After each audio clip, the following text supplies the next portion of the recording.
Welcome back to our channel, FMT Channel Vlog yan. So, napa-reaction ako agad guys, biglaan to. Kasi, may napanood akong video.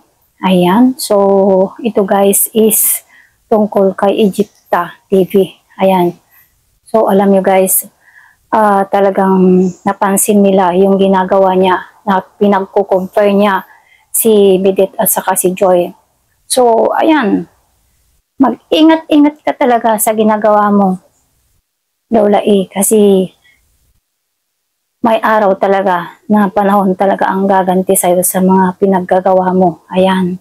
Dinadamay mo yung dalawa. Dinadamay mo si Joy. Ayan. So, nababasa at nakikita nila yung ginagawa mo. Kasi nakikita nila yung mga bashing sa comment mo. Ayan. So, tingnan nyo guys, yung kanyang live today, ay live kahapon pala yun, na pinag-compare na si Joy at saka si Midet doon sa naka-swimsuit attire. Ayan, so napansin ng taga Dan Joy, ayan, nireactionan si Egypta TV.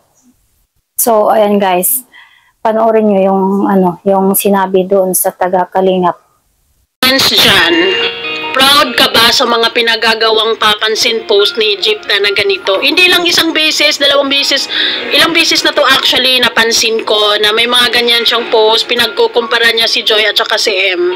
Kung may galit siya kay M, huwag niyang gagamitin si Joy na parang pain dyan at si Joy yung napagbuntungan ng galit ng mga fans ni M dyan. Tapos wala lang siyang pakialam. Sa Dan Joy fans, comment down below kung proud ba kayo sa pinagagawa ni Egypta dyan. Na kung tutusin, hindi rin siya fan ni Joy at fan siya ni Midit noon. At tinakwil na siya dahil siguro sa ganyang bunganga niya hindi rin nakaka-proud to have a reactor like her. Kung ako din si Midit, tatakwil ko din siya ng ganun-ganun na lang. Mag-isa na lang ako kaysa magkaroon ako ng reactor na ganito. Walang character development at hindi maganda ang lumalabas sa bunganga. Ngayon, naiinis ako sa post na to dahil si Joy ang pinag-iinitan dyan. Tapos, nagbabash din si Midit na kung tutusin ang dalawang ito,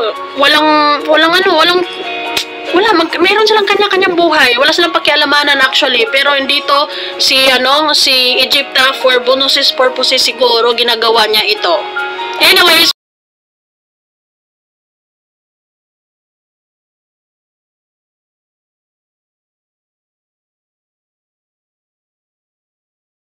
ako dahil bilang isang babae or siguro iniisip ko si Joy, siguro si Joy kapag nakita niya ito, hindi rin siya proud. Naiinis din siya siguro, 'di ba? Mabubuisit din siya talaga naman. Dahil pinagkukumpara niya yung ganyan, no? 'Di ba? It's so unfair. At sana sa mga ibang Danjoy fans dyan, mag-comment kayo na hindi maganda yung pinagko-comment niya dahil yung ibang mga Danjoy fans dyan is kumbaga, binabash din nila si Midit na kung tutusin, si Midit din, wala din kinalaman dyan. Aray, nako naman. Feeling ko kasi, pag mga ganitong comparison, it's okay to have a comparison, like, sige, nagbibigyan na natin isang beses, dalawang beses, pero ilang beses na niya pinagagawa to di ba? Pinapahamak niya si Joy kung tutusin, kung iisipin niyo lang. Di ba? Kung gagamitin lang natin yung pag-unawa dyan at pag-iisip, yung konting talino natin dyan, wala naman siyang pakialam sa dalawang babae talaga dyan, di ba? Pinapain lang talaga niya dyan dahil kung may pakialam siya kay Joy, kahit isang beses man lang, pinagtatanggol niya si Joy sa comment section niya, pinag-ano na si Joy dyan kung ano-anong pinagsasabi dyan tungkol kay Joy na kung tutuusin, walang kinalaman si Joy, walang kasalanan si Joy kung maganda siya, mas maganda siya sa paningin. Kung tutusin, isa ka sa mga basher ni Joy dati, 'di ba? And lately lang, may mga sinasabi ka tungkol kay Joy na hindi maganda. Tapos biglang naging maganda sa paningin mo si Joy ngayon. It's a no. Kapal. 'Di ba? Never. Nakakaloka. Nakakatalang kadala-dala. Lola, Egypta TV, wala kang kadala-dala sa ginagawa mo. Hindi ka na nadadala sa ginagawa mo ngayon. Tignan mo, pinapahamak mo yung sarili mo. So, ayan guys, alam nyo, na sumusobra na kasi ito sa Lola E. Hindi niya alam yung ginagawa niya. Hindi siya nag-iisip sa mga ginagawa niya. Tignan niyo, yung ginagawa niya is napapansin sa kabila. Hindi ka talaga tatanggapin ng kabila, Lola E. Kasi, alam nila yung ginagawa mo at alam nila yung hindi maganda yung pagre-reaction mo sa mga lumalabas sa mga bunganga mo. Bakit hindi ka lang kasi natigil? Ipinapaham mo lagi ang sarili mo, Egypta TV. Hindi mo ba naisip yung mga pinaggagawa mo? At hindi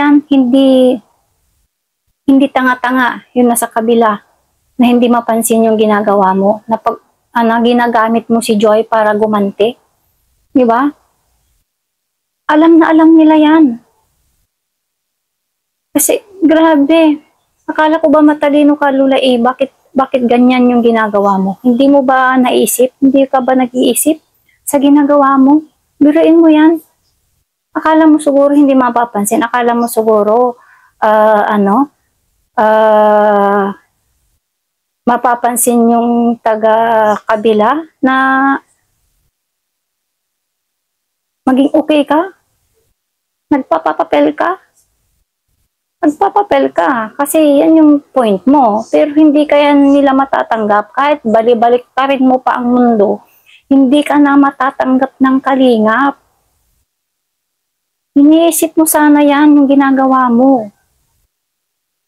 Mag-reaction ka yung 2 beses, 1 beses, okay lang, pero yung lagi na lang araw-araw yung paggaganti mo.